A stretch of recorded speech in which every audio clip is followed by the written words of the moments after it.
अरे छत्रपती शिवाजी महाराज संत तुकाराम महाराजांच्या कीर्तनात बसायचे म्हणून नीतिशील राजे झाले. कारण तुकाराम महाराजांनी जो मार्ग सांगितला त्या मार्गावर संत तुकाराम महाराजांनी जो मार्ग सांगितला त्या मार्गावर छत्रपती शिवाजी महाराज चालायचे. त्या काळामध्ये एक झाड जरी तोडलं तर 100 झाडं लावायचा अधिकार त्याला होता. म्हणजे 100 झाडं लावा असा तो काळ होता. आणि पहिलचा काळ वेगळा होता. काय काळ होता जी पहिला सासऱ्याच्या समोरून सुनबाई जाय डोक्यावर पदर पडे ना 2-2 महिने 3-3 महिने नवरी नवरदेवशी बोलली होती का आजी तू?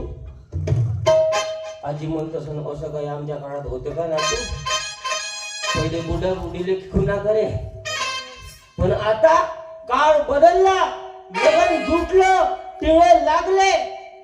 घरी आल्या आल्या फोन लावते मुली तुया बिना कळमत नाही. असं वाटते आपलं लग्न वरच व्हायला पाहिजे. ना सांगताच आज हे कळे मला कसा जीव माझा तुझ्या मध्ये गुंतला.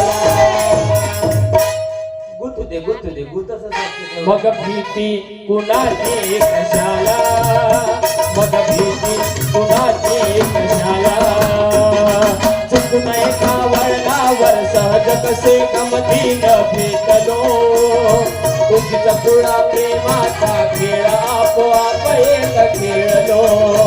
मग भीती कुणाची कशाला मग भीती कुणाची कशाला ना सांगता आज हे मला माझा जीव माझा तुझ्यामध्ये गुंतला. ना सांगता आज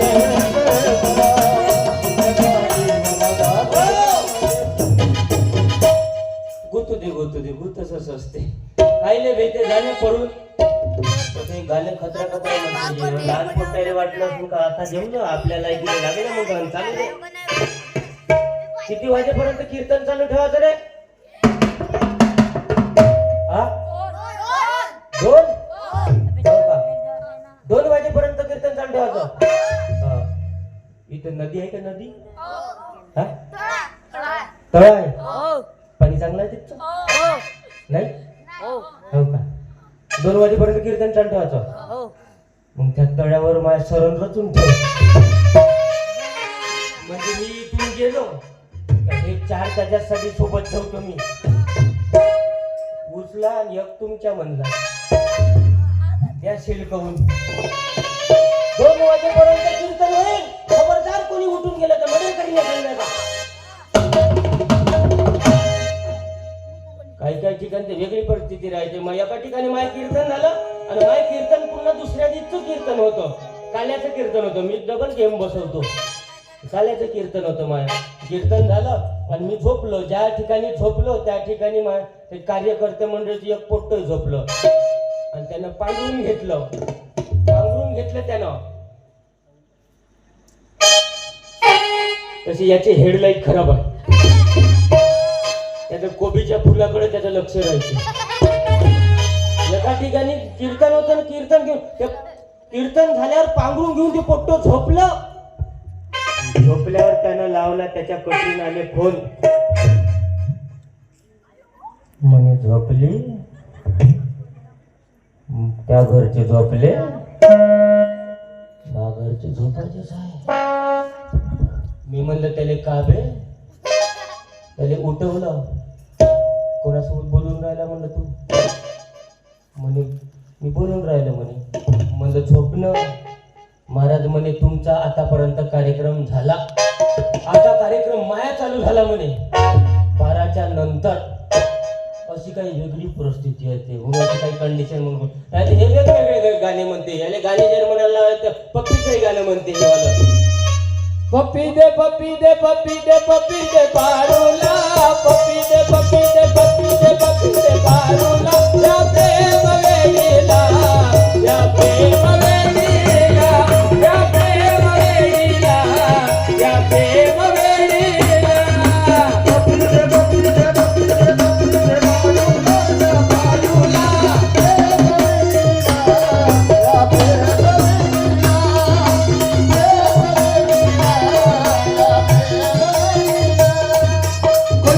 पूर्वेची डांगर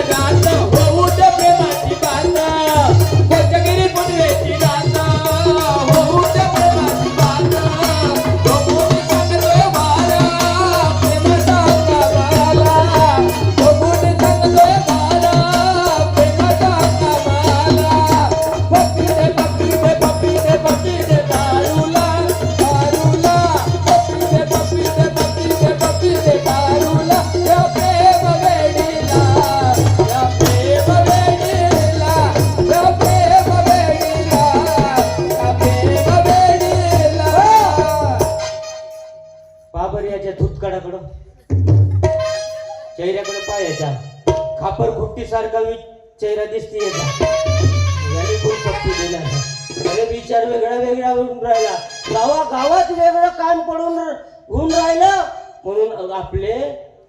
म्हणून आपल्याला शिवजयंतीचा कार्यक्रम घ्यायला लागते भीम जयंतीचा कार्यक्रम घ्यायला लागते भागवताचा कार्यक्रम घ्यायला लागते त्यासाठी महाप्रसाद ठेवावा लागते आपण आपल्या डोक्यात शिवाजी महाराज पोहोचायचा आहे तर आपल्याला वाचण्याची गरज आहे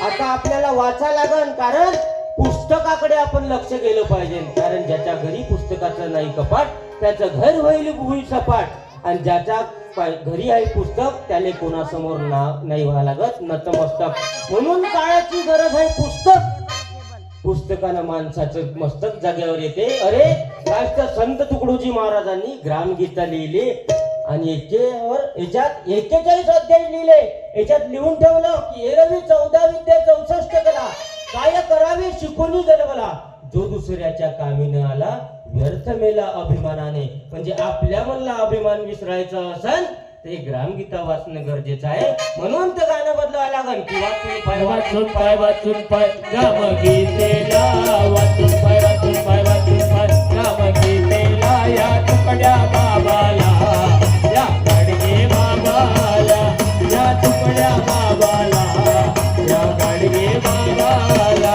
गेले सांगून राष्ट्र संत ग्रामगीता वाचून पाय गेले सांगून राष्ट्र संत ग्रामगीता वाचून पाय अध्याय क्रमांक 1 देवदर्शन ही जीवनात अध्याय क्रमांक 1 देवदर्शन ही जीवनात ग्रामगीता ही जीवनाचा मार्ग खरा ग्रामगीता ही जीवनाचा मार्ग खरा मी वाट जीवनाला गाव कसं तुला मी वाट जीवनाला गाव कसं तुला वाचून पाय